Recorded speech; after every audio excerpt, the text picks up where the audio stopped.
Bueno, vamos a inaugurar esta sección de consultorio psicológico. Le damos la bienvenida al licenciado Claudio Ojeda. Hola Claudio, ¿cómo estás? Hola Marina, ¿cómo estás? Acá estamos muy bien, por suerte. Muy contentos de estar invitados hoy acá en tu programa. Y bueno, tratando de aportar un poquito desde la psicología. Bueno, muchas gracias Claudio por acceder a esta nota. Quería más o menos saber que podamos hablar acerca del comportamiento, qué nos pasa en este periodo de aislamiento, ¿no? Bueno, ¿qué síntomas nos están agarrando en esta época de cuarentena y epidemia? Bueno, primero, cuando hablamos de cuarentena y de epidemias en general, me parece que es importante informarle al público que esto no es algo nuevo, no es algo inédito. La humanidad ya ha afrontado situaciones similares, como por ejemplo la gripe española en 1920 o la peste negra en el siglo XIV en Europa, que mató casi, se estipula, aproximadamente la mitad de la población europea, llegaron a decir algunas estadísticas. No es algo nuevo esto, siempre hubo epidemias y pandemias. Lo bueno es que siempre nos hemos levantado frente a este tipo de circunstancias. Quizás en otra época era diferente, la gente eran más comunes y la gente estaba más preparada emocionalmente para afrontar este tipo de cosas. Incluso, vos me preguntabas por las emociones y los síntomas que nos produce. Dependiendo cada lugar, cada región, cada país, es completamente diferente. En países como China, que están muy acostumbrados a las guerras, las epidemias, o países como en continentes como África, de repente las emociones que le produce son muy diferentes. Tienen más capacidad de adaptación frente a estas circunstancias que de repente nosotros en Argentina, que es una experiencia un poco más inédita, si se quiere. Pero en línea general, uno lo que escucha en pacientes y en la gente en general, lo que suele producir esta situación de cuarentena y el aislamiento está muy fuerte asociado a la depresión, el aislamiento en general. Cuando uno habla de aislamiento, por lo general lo que piensa es en depresión. Claro. La persona típicamente depresiva se queda en la casa, no sale mucho, no quiere ir a trabajar, es muy parecido. En este caso es forzoso, pero nos producen emociones similares, como puede ser sentirnos muy deprimidos, muy tristes. Angustia es otro de los síntomas muy comunes. Ansiedad frente a la incertidumbre de que no sabemos qué es lo que va a pasar, si nos podemos contagiar o no, porque si nos contagiáramos, digo, bueno, está bien, nos va a molestar o puede ser difícil, pero peor que eso es no saber si puede pasar y todo el tiempo estar expuesto a un peligro que encima no lo vemos. Eso genera muchísima ansiedad en la gente. También se ve mucho el aumento de la ira, las emociones. En las últimas semanas se escuchaba mucho el aumento, por ejemplo, de los problemas domésticos y relacionados con la violencia de género y demás. Y esto tiene que ver mucho con que aumenta la irritabilidad en general. Aumenta la irritabilidad dentro de las parejas, aumenta la irritabilidad de las familias. Estamos todos más sensibles y irritables. Claro, es que estamos completamente expuestos a lo que es la convivencia plena, sin descanso. Sí, exactamente, Mari. Estamos conviviendo, expuestos todo el tiempo al otro, que es una situación atípica, porque uno en general no está expuesto todo el tiempo a la misma persona. Y eso hace también que si estamos más irritables y todo el tiempo expuestos, es como un combo, digamos, bastante explosivo para las interacciones cotidianas. Y nos vuelve también un poco más intolerantes con nosotros. Hay muchas emociones respecto de la cuarentena. El miedo es quizás una de las que predomina, por lo menos al principio cuando inició todo. La paranoia. La paranoia, el miedo a que el otro te pueda contagiar, el miedo a enfermar es en el fondo, ¿no? Puede ser como paranoia o simplemente como miedo y uno se cuida, el miedo a enfermar y el miedo a morir, el miedo a ver morir a los familiares. Claro. Pero todo esto tiene que ver con la falta de tolerancia a la incertidumbre. Queremos respuestas todo el tiempo, queremos que la ciencia, la medicina nos dé una respuesta, nos dé una vacuna ya. No toleramos que no se sepa qué va a pasar. Queremos que los políticos nos den una respuesta, que sean excelentes gestionando lo que ocurre. Nos olvidamos que son falibles, ¿no? Tanto la medicina como la política, como todas las cosas. Claro. Pero también pueden haber cambios. Podríamos decir que en líneas generales uno observa a las personas cambios en 3 niveles. En los comportamientos, en la manera de pensar y también emocionalmente. Emocionalmente algunos ya dijimos, pero también hay cambios de comportamiento, por ejemplo, es típico que la gente por ahí vuelva a recaer en adicciones, o coma más, o compre más. Por ejemplo, el otro día se veía en tele que la gente compraba papel higiénico. Mucha más harina y levadura. Harina, todos levadura, cocinando. Compran cosas que no se entienden, como decíamos recién, papel higiénico, ¿para qué? ¿No? Pero no importa. Las conductas de desabastecimiento que están ligadas al miedo, ¿no? El miedo a no tener. Y esto va acompañado de pensamientos, no solo comportamientos. Está acompañado de pensamientos que tienen que ver con el miedo a morir, el miedo a no tener que comer, el miedo a verse frente a la escasez, por ejemplo. Y obviamente esto repercute también a nivel afectivo, emocional, nos genera miedo, nos genera tristeza, nos genera ansiedad, etcétera.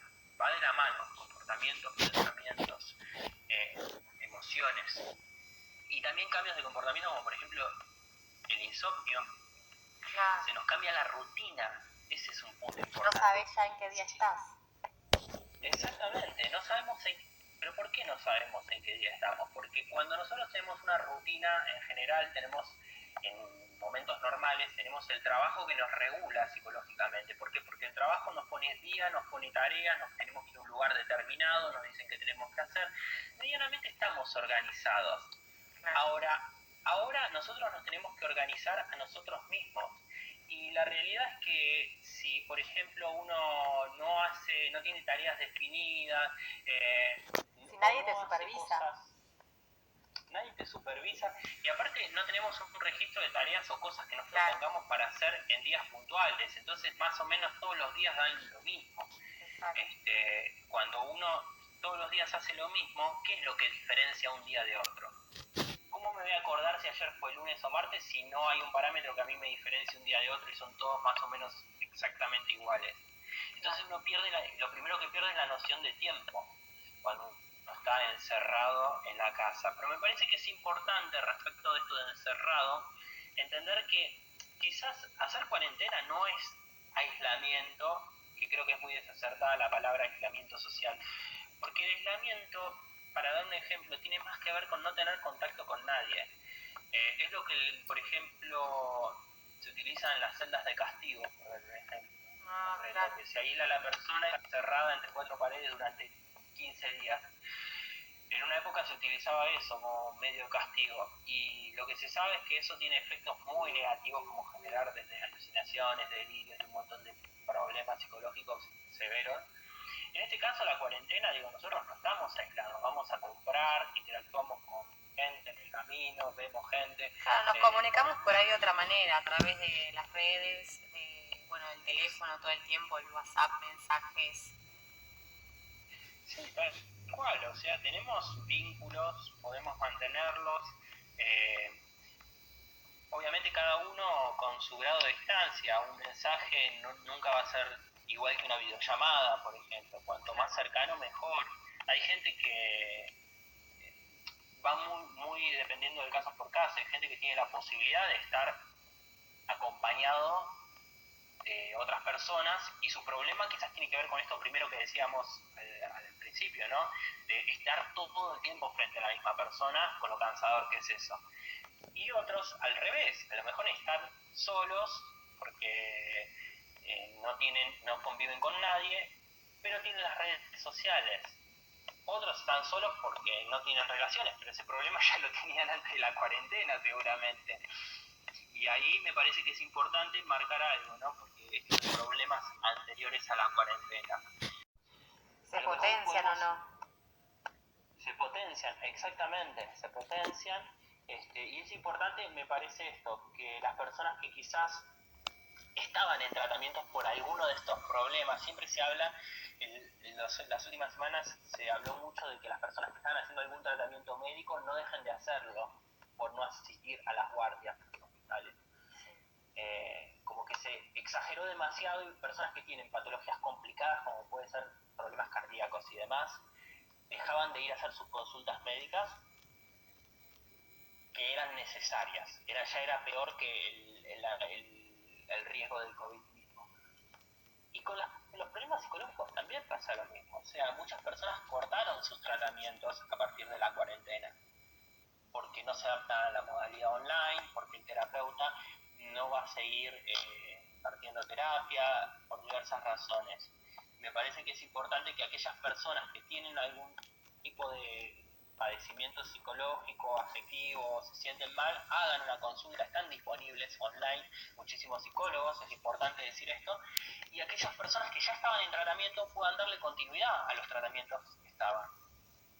Claro, sí, bueno, por suerte se está manejando de manera virtual y hay muchas formas de comunicarse también con el profesional de la salud. O sea, se puede hacer desde una videollamada o si no usar el teléfono, quizás hasta una llamada común. O sea, yo creo que se puede adaptar al caso porque por ahí hay muchas personas que son más grandes que tal vez no quieren utilizar o no usan WhatsApp, por ejemplo, que no son muchas igual, pero por ahí hay y que también hasta con una llamada tradicional también pueden estar haciendo su consulta. Exactamente, exactamente. Y es importante también esto que vos mencionaste al pasar, que muchos de los problemas se agravan a partir de acá. Generalmente las personas que tienen algún trastorno de base, cuando se encuentran en situaciones de mayor vulnerabilidad, es decir, por decirlo de una manera simple, se encuentran más sensibles por la situación, es donde se vuelven más floridos la sintomatología de su problema de base. Te doy un ejemplo concreto para que no suene enredado. Sí. Si alguien que tiene un TOC, por ejemplo, con todos estos temas de la limpieza, Sí. le va a impactar muy fuertemente, le va a despertar todos sus rituales de limpieza, claro, y de prevención que son propios del trastorno de ansiedad, del TOC. Claro. La persona que tiene tendencia a la depresión y está todo el día metida en la casa y no ve la luz solar, por ejemplo, no hace ejercicio y tenía hábitos que le servían para apalear un poco la depresión, obviamente le va a impactar más fuertemente, claro, estar encerrado en la casa de manera obligatoria. Perfecto, bueno, ¿y qué le podríamos recomendar a la gente, bueno, que está en su casa para sobrellevar mejor todo lo que es este periodo de aislamiento? ¿Qué sugerencia o, bueno, qué consejo psicológico podríamos brindarle al público? Buenísima tu pregunta. Bueno, a las personas que están escuchando, hay muchísimos consejos. Es importante también tener en cuenta que el mejor consejo que uno puede darle siempre es la consulta a un profesional. Y esto es a razón de que cada circunstancia es diferente, ¿no? Uno puede intentar dar algún consejo medianamente genérico, pero bueno, después cada caso es completamente distinto. Como decíamos antes en los ejemplos que dábamos, a cada persona le impactan cosas distintas y le genera también cosas diferentes. Pero bueno, hay elementos comunes que a lo mejor, o cosas comunes que podemos ir haciendo en el día a día o prestarle atención y llevarlas a cabo nos puede ayudar mucho. Lo primero que uno podría hacer es básico a aquellas personas que estaban haciendo algún tipo de tratamiento psicológico o médico, en lo posible es no interrumpirlo, no hacer abandono del tratamiento. Si por alguna razón el profesional cortó el tratamiento, quizás hacer otra consulta. Están las posibilidades vía Skype, vía teléfono, videollamada. Hay muchísimas opciones hoy en día que en otra época no estaban. Entonces, el costo de abandonar una psicoterapia puede ser muy alto. Y que bueno, eso por un lado. Bien. Después, otra recomendación que uno puede hacer es la actividad física. El sedentarismo es una de las cosas que, junto a las adicciones, que peor nos hacen, y que hay un alto índice de recaídas en estas situaciones de crisis en general. La actividad física, primero que nada, es muy importante porque aumenta los niveles de endorfinas, funcionan como neurotransmisores que reducen el dolor por un lado, pero también generan una sensación de lo que nosotros llamamos felicidad vulgarmente. Están muy relacionados con el placer por un lado. Entonces, hacer actividad física nos va a producir una sensación de bienestar, por decirlo de alguna manera simple. También nos ayuda a regular el sueño, porque una de las cosas típicas en el aislamiento social es la desregulación del sueño, el insomnio, sobre todo porque como muchas personas no trabajan, no tienen modalidad online, no tienen la necesidad de levantarse temprano o hacen el trabajo a la noche y demás, y empieza a cambiarse el sueño, y es un impacto muy fuerte en el estado anímico, nos pone más irritables dormir mal y cambiar el ciclo del sueño. Pero bueno, siempre que también permite reducir los niveles de estrés, la actividad física que hablábamos al principio de la ansiedad, ¿no? Es muy bueno porque permite reabsorber el cortisol, bueno, un montón de cuestiones ya más técnicas que no vienen al caso. Pero es importante siempre consultar a un médico antes de hacer actividad física. Aquellas personas que no pueden hacer actividad física, también es importante estar activos, ¿sí? No estar sedentarios, no estar todo el día tirados, no dejar de hacer actividades que por ahí nos dan placer, actividades que nos gustan, actividades que hacíamos antes de la cuarentena. Así que bueno, eso es muy importante, conectarse con esas cosas. Después también el deporte nos permite reducir también es incompatible con muchas conductas que son disfuncionales, como por ejemplo el tabaquismo. Es incompatible directamente con las conductas relacionadas con las adicciones de por sí. Y también mantener una buena higiene del sueño es importante, o sea, mantener espacios bien claros en la casa, porque la casa va a pasar a ser nuestro lugar de trabajo, nuestro lugar de ocio, nuestro lugar de convivencia. Es como que va a adoptar un montón de actividades dentro de la casa. Entonces es importante mantener lugares claros, que por ejemplo si voy a dormir en la cama, que no sea el lugar de trabajo, donde estoy tirado con la computadora. Mantener también, me parece que es importante mantener cierta actitud, no estar todo el día con el pijama, mantenernos arreglados, porque es lo que nos va a devolver el espejo. Nos va a devolver una imagen demacrada que nos va a arruinar la autoestima, o nos va a devolver una imagen de que estamos bien.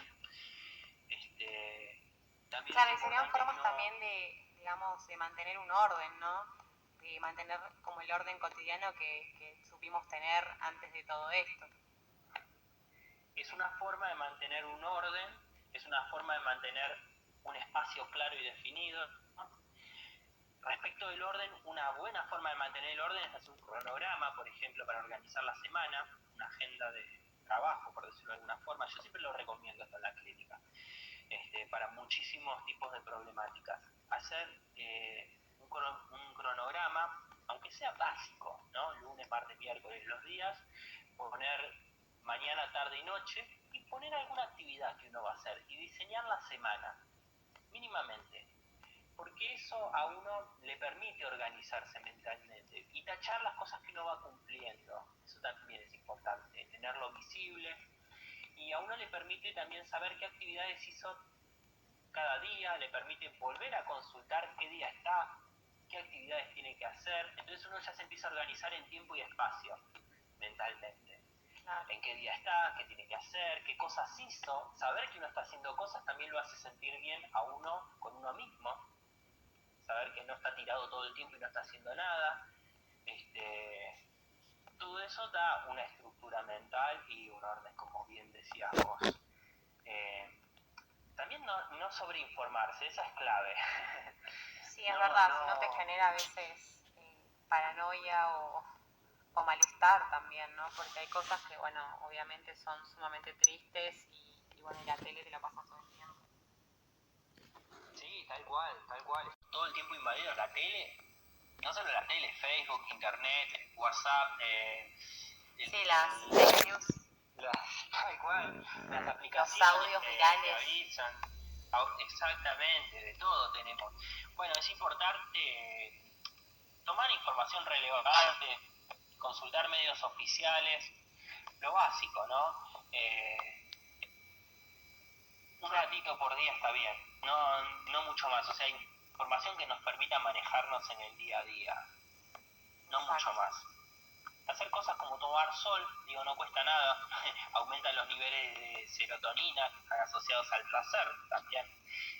También está asociado a la melatonina, y la melatonina es una sustancia que regula el sueño, es una hormona que permite la regulación del sueño. Meditar es bueno.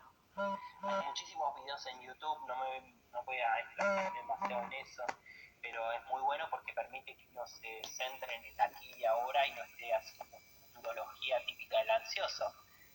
Claro. Nos vamos a morir todos, por ejemplo, la visión catastrófica futurista. O me voy a infectar o me voy a contagiar. Esa mirada del futuro sumamente catastrófica. Sí, tal cual. Y bueno, me parece que estas son pequeñas cosas que uno puede ir haciendo en el día a día. Hay veces que nosotros no decidimos, no podemos controlar la situación, pero a lo mejor podemos elegir cómo transitarla, ¿no? Con estas pequeñas cosas. Cómo transitarlas en el día a día para por lo menos sobrellevarlas un poquito mejor. También no ponernos tan exigentes con los gobiernos, con el tema de salud, fallan todo el tiempo. También mentalizarse que hay situaciones que no podemos controlar y aceptar eso también nos hace fuertes. Claro, también por ahí ponernos exigentes con nosotros mismos. A veces por ahí queremos hacer determinadas cosas y bueno, como no podemos, no sé, también nos sentimos mal por eso. Por ejemplo, no sé, quizás cursar o hacer un montón de cosas, o si ves que no te cuesta un poco más, eso también, viste, ponerte muy exigente con vos mismo te hace a veces también, no sé, sentirte mal. Sí, es que comparamos con un año típico y no es un año típico, es un año diferente, es un año completamente distinto y evidentemente las condiciones no son las mismas para que podamos tener el mismo rendimiento que veníamos teniendo. Y en ese caso me parece que lo mejor es, en vez de exigirse más, atacar nuestros propios ideales perfeccionistas, volvernos más piadosos y compasivos con nosotros mismos, plantearnos, bueno, hacer lo posible, no hacer lo mismo que venía haciendo. Tratar de por ahí uno sigue haciendo el estudio, estudiando una carrera o trabajando por vía la computadora y demás, pero no es lo mismo. Entonces, plantearse obtener los mismos resultados, sea en el estudio, en el trabajo, es absurdo. Quizás es mejor plantearse hacer lo posible, intentar hacer lo posible. Es menos perfeccionista y menos exigente eso. Sí, más realista para estos tiempos, ¿no? Sí, más realista para estos tiempos y también tiene un costo emocional mucho más bajo el perfeccionismo. Y bueno, me parece que en línea general también empezar así por ahí a modo de conclusión, el aislamiento social, a lo mejor algo de todo este aislamiento social ya existía también, ¿no? Hace tiempo que las personas se están relacionando menos Digo, ahora nos quejamos por el aislamiento social y nos duele o nos molesta. Sin embargo, ya hace tiempo que las personas se relacionan menos, se relacionan a través de pantallas y cada vez menos en el cara a cara. Uno ya no observa a los chicos saliendo a la calle a jugar a la pelota, están todo el tiempo con la computadora. Cada vez se promociona más el home office, incluso como vos mencionabas antes, ¿no? El estudio virtual, las carreras virtuales, ya cada vez lo presencial va desapareciendo, y esto no es por la pandemia ni por la cuarentena. A lo mejor el aislamiento ya lo estábamos viviendo de antes, ¿no? Sí. Y ahora simplemente se agudizó un poco más, porque antes salíamos y teníamos el contacto suficiente como para no caer en una depresión o en ansiedad. Salíamos el fin de semana un ratito a la cervecería de turno, o salían a comer afuera, o sea, en un pequeño encuentro y nada más, cada vez el mínimo contacto posible. Entonces me parece que quizás es bueno todo esto para reflexionar la importancia que tienen los vínculos reales, los vínculos ¿no? Para empezar a repensar qué vamos a hacer después de la pandemia como sociedad, ¿no? ¿Qué compromiso social vamos a asumir? Si va a ser todo igual y vamos a seguir en la misma línea, o nos vamos a dar cuenta de la importancia del contacto y la necesidad de contacto que estamos teniendo. No Claro, hace falta totalmente. esperar estas situaciones. Totalmente, todo este tiempo que nos invite al cambio y bueno, obviamente a replantearnos qué es lo que verdaderamente es importante en la vida de cada uno, ¿no? ¿Qué, quiénes y qué hacemos con nuestro tiempo también? Poder brindarle el tiempo a las cosas que son verdaderamente importantes. Exactamente. A lo mejor es un tiempo de reflexión necesario para la sociedad. Y no lo sabemos, lo vamos a saber después. A lo mejor es eso. Exactamente. Bueno, Claudio, te agradezco un montón el contacto, gracias por los consejos. Bueno, te mando un abrazo grande y bueno, no sé, nos encontramos en algún momento. Bueno, muchas gracias a vos por invitarme, por darme el espacio y por poder compartir todo esto con la audiencia. Bueno, un saludo grande, Claudio. Un saludo para vos también. Chao, chao. Chau, chau.